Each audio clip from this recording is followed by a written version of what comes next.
Alrighty, my lovelies, we are down to the last 1 hour countdown before my guests come, and I thought I should bring you in and share all the tricks that I use to make my beans. I make them super simple. There's no rocket science at all.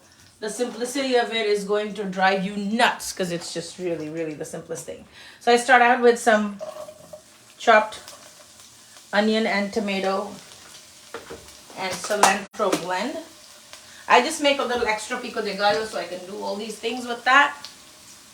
I am going to go ahead and add some bell peppers to this for flavor. If you like some texture, you can add some sliced mushrooms. I'm using the same pan in which I just finished making the paneer fajitas. If you want here, go back to the live video list and you should see it. It's right there. All of it is just right there. Okay, I'm going to go ahead and add lots of bell peppers to give it that nice flavor and also to give it some texture. You do not want to overcook these onions because you don't want them to be mushed, right? You want them to have some kind of flavor. I also use garlic usually, but today I don't know if I will or not because I just can't seem to find the garlic that I put away for this project. I found it. Yay! Okay. So looks like our beans will get some garlic today. Alright. I can live with that. Do you like a good Tex-Mex? I think all Indian people love a good Tex-Mex, right? Okay, now since there is no life without garlic, in goes some garlic, no particular order. And I'm trying to really do this fast. So you know, if I can do it this quickly, so can you, right? If you're following this page, give me a thumbs up, send me some likes, share this with your friends so that everybody can eat a good brunch. I'm hosting a few of my friends today and we are all in the same karaoke group. And we were all just tired of Indian food. So I said, you know what, come, I'll do a Tex-Mex brunch. That should be fun for all.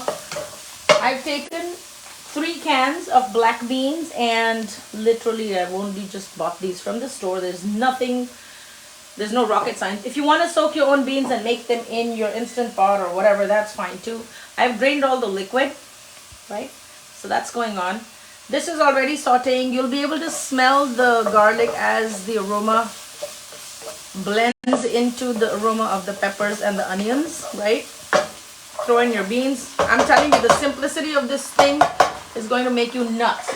So if you have kids in the house who only want to eat outside food, they like Tex-Mex, and you're tired of spending like $30, $40 in Chipotle every other day, trust me, make this and make everything separately and put it in your fridge. You'll have your own Chipotle going. I already showed you how to make the filling for the paneer fajitas. I'm going to show you how to make the Spanish rice. I'm showing you the beans. If you eat chicken or fish or pork, just make a big batch of that and put it in your fridge. Make it a part of your meal prep and then you can be eating this every single day. If your kids give you a hard time, they don't want rajma chawal, but they want Chipotle. This is how you're going to trick them. And you can do the same recipe with pinto beans. You can do this with black beans. I'm using a little bit of sriracha for the heat and the garlickiness. I also like to use a little bit of barbecue sauce, just a dash of it for the smokiness, okay? Just a little bit. And I feel that it balances very beautifully with the taco seasoning.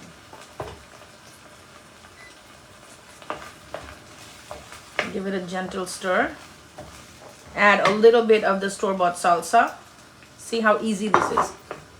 Like the only thing I put was a little bit of onion and bell peppers. Everything else is store-bought. All this stuff is from Aldi's. Add the pack of taco seasoning. I'm using medium. If you like mild or low sodium, you can do it your way. If you plan to eat, if you plan to put a lot of cheese as a topping on your beans or on your tacos, then you can use the low sodium version of the taco seasoning. Okay.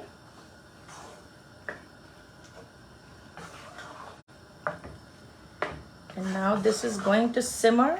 And if you want, now let's say you're doing like a refried beans kind of a texture, you should just go in and mash them in with a masher. And if you want to just keep them whole, like I prefer to keep them whole, you can.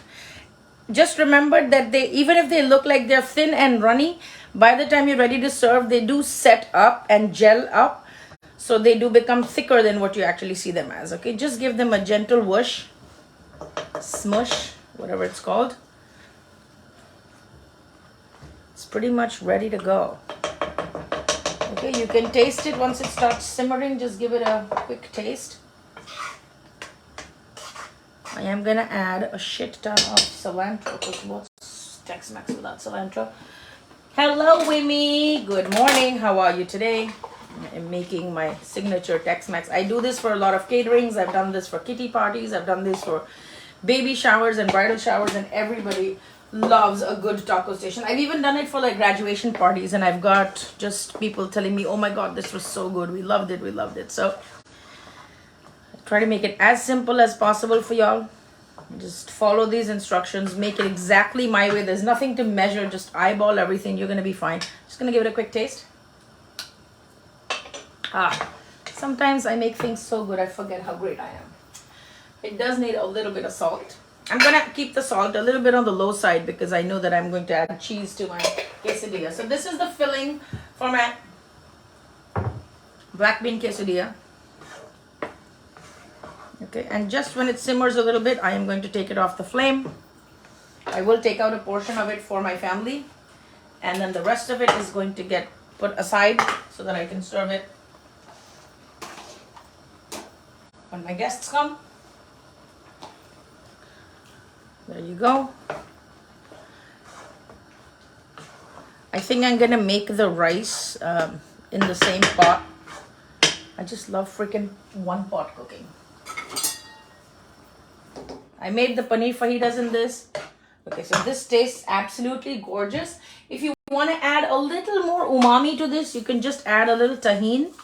This is the seasoning. It has a little lemony kick to it. Add some tahini and then turn off the stove. Plate it out.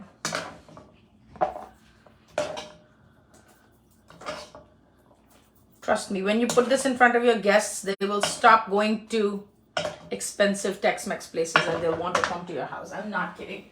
I'm living proof that when you make stuff at home from scratch, even though you use a lot of store-bought condiments or whatever, it still tastes way better than if you actually went out to eat. And also, if you're vegetarian, a lot of times when you go to Mexican places or Tex-Mex places, they use lard, which is fat from pork, and you may not know about it.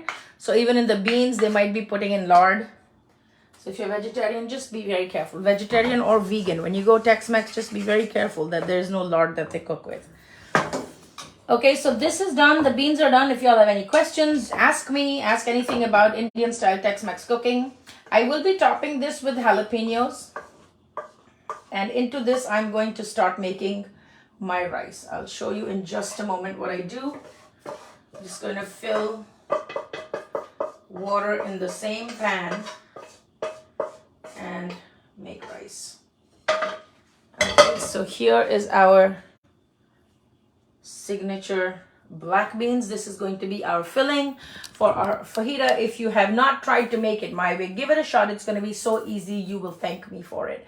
Definitely tag me in whatever you create watching my videos. I'd love to see you there. If you haven't followed my page and you're not turned on your notifications, you will miss all the times when I go live cooking fresh stuff and fun things in my Indian kitchen. But until then, be blissful and flavorful. I'm coming back in another live after a couple of minutes to do the rice in the same pot that you saw me making. And while the rice is cooking, we will make all the condiments that are going to go along with the chip and dip on the table. All right, I will see you in another video. Stay tuned. Bye.